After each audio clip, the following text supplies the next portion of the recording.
लाल button के दबा के चैनल को सब्सक्राइब करें और साथ में घंटा बजाओ नया वीडियो देखने के लिए। परंतु ये घर कहाँ पे हेरी बंगाल और माँ का नाम सतीश माँ और नानी का नाम यशती बंदे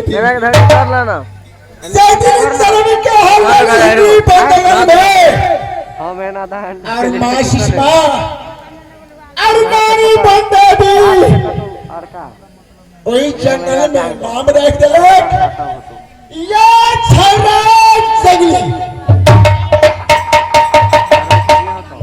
द्वारे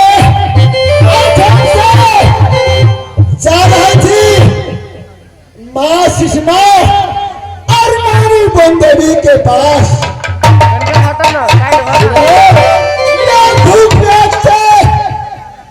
आत्मा दे रहा चलते माँ सुषमा ज्ञान गंगा जी के घर पहले अखरी तक लौट के नहीं आए चलेगी हमरा चिंता लागल है।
जंगल में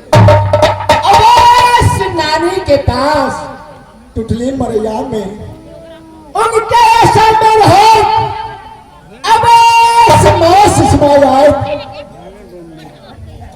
भागला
लौट के नहीं नाती के सोरी के कपड़ा खींच गए की भागल नहीं भागल एकरा कुछ मालूम नहीं हवा जाके एकरा से बस मुलाकात करबे बे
हेलो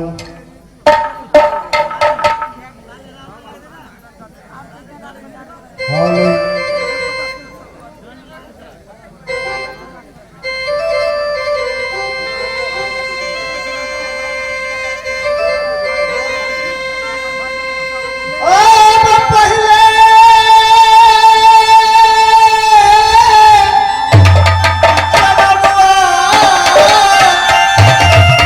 Happy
भगवान कता जाए छी ओने भरा पहली जन्म कहाँ लेला शीशम गर्मी माता पिता की कोख से और माता पिता पोष पाल की जवान के लिए ईश्वर शादी का दल के कहा तो निर्गुणपुर में 4 पल में 3 पल गुजर गए। एक पल के समय में स्वामी जी कहला कि हे सती हम जब शिकार खेला कि हमारा शरीर में और कान में अकड़ा लगे दिल मान नहीं लगया। स्वामी जी के हमारा मन में एहन दागा नहीं छे ईश्वर। स्वामी जी के ऑर्डर दिला स्वामी जी यही पापी भागे रंभा नाम की लड़की से रेगनी बाग में जाके उनका साथ में वचनबद्ध भागे ईश्वर। और रंभा पापी अधर्मी सौतिल के निर्माण के चंडाल कसाई बेईमान पहली की मार से और स्वामी जी से सब तरह के हमरा कोर कलेजी मांग ले ईश्वर। नगर बस्ती समाज में भीख दुख मांग के डोम चंडाल के दिला डोम चंडाल यही कसाई डोम चंडाल ले चिन्हे वाला भेद वही जंगल में एक देवता निकल ओकरा पूछली तू नाम कला सती बोम देवी है जैसे समय डोम चंडाल हमरा कत्ल करत रहे वही समय में खास खास बूंदी भी माता प्रगट भैल।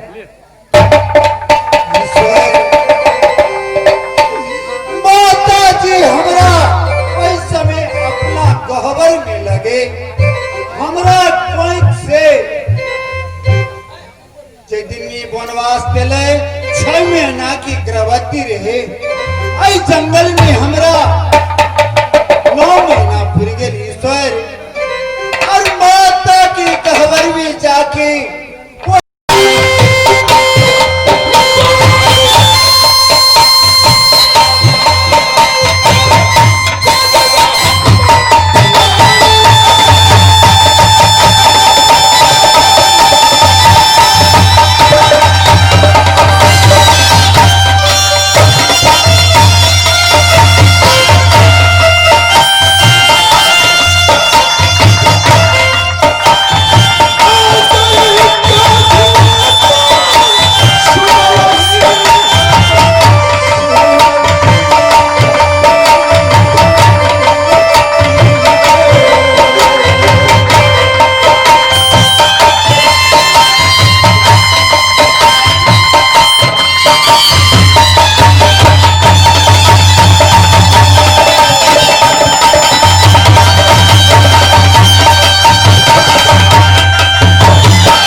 हाँ स्वामी जी।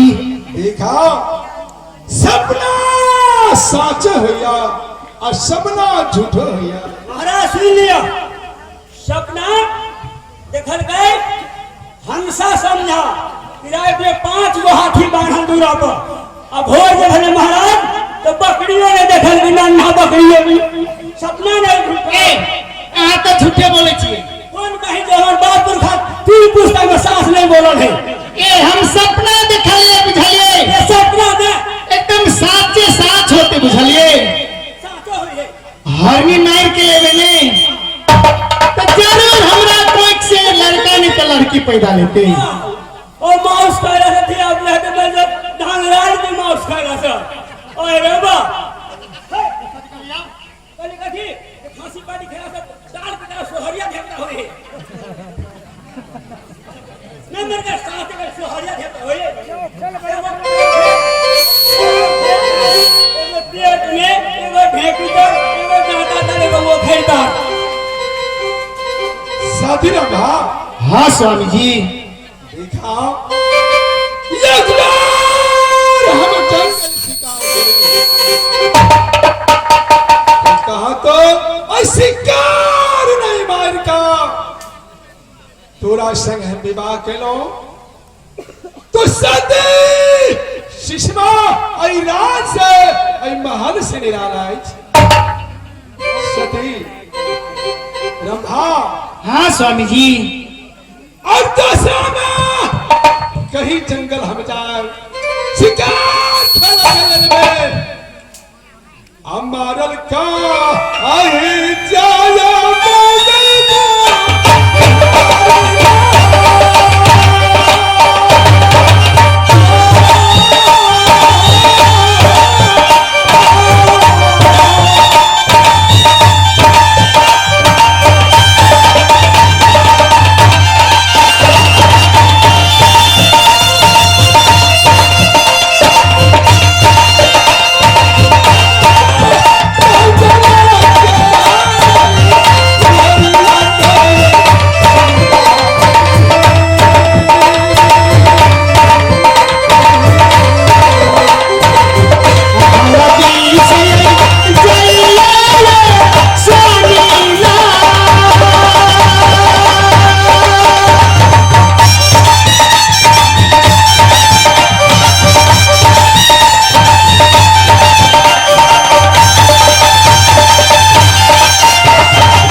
मंत्री। हाँ वीरेंद्र शाह जी आका तो छिपा आके साथी स्टेज के नजदीक में बराबर वाला वीरेंद्र मंत्री वीरेंद्र जी। हाँ सुनो कहिए महाराज कहिए सुने छे इतबार के समय जंगल शिकार के लिए महाराज जंगल जाकर के तो सती शिशा हाँ, को हाँ। बाहर में नहीं देखा। महाराज सोने खरीदो चले सुपर का जाए मंत्री हमारा लेकिन फिर जाएगा जंगल क्या होगा नहीं होगा कोई पता नहीं। देखिए महाराज ये कुछ नहीं होते बुझाइए एकदम खुशी दिल से यहाँ सब जाओ जंगल में शिकार करो। इन से ऊंचा पे सती रंभा हाँ स्वामी जी। हमरा जल से चाय पिलावा। चाय ठीक है, हम चाय लाइन दे छी। आप मंत्री के साथ में जाओ जंगल में शिकार करो। सुबह सुबह के रहे थे सती शिशमा तो 1 लीटर के दूध। सती 1 लीटर के दूध सब दिन सुबह से सुबह सती शिशमा हमरा पीवे।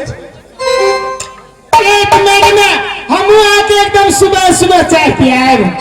से नेता सती रंभा अब दूध के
स्वामी जी नित दिन सुबह से हुआ गुआर अपना राज में अबथल दूध लगे यही के दिन में हुआ गुआर की बुझाइया मन चेर गेले बुझालिया क्यों नहीं सती अखनी तक में हुआ गुआर दूध लगे आयल है।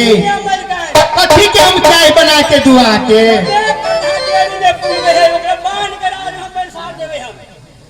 डेयरी ने कुआ दे सब दूध हमरा मालिक आदेश में लेना हमर मलिकान लौटल जाइए। मलिकान के हरम मोटर में देखियो गहूम के सोहारी चीनी गाय के दूध मालिक के 1 लीटर मलिकान के 1.5 लीटर हमर मलिकान लौटल जाइए। चिंता से हम भी लौटल जाई छी। आइए आप मजाक करत रहे छियै। हम कहियो माइक सती शिशमा चला बना रंग महल में। स्वामी जी चलो अपना रंग महल में आराम करो। जरूर है गुआर दूध रख आए।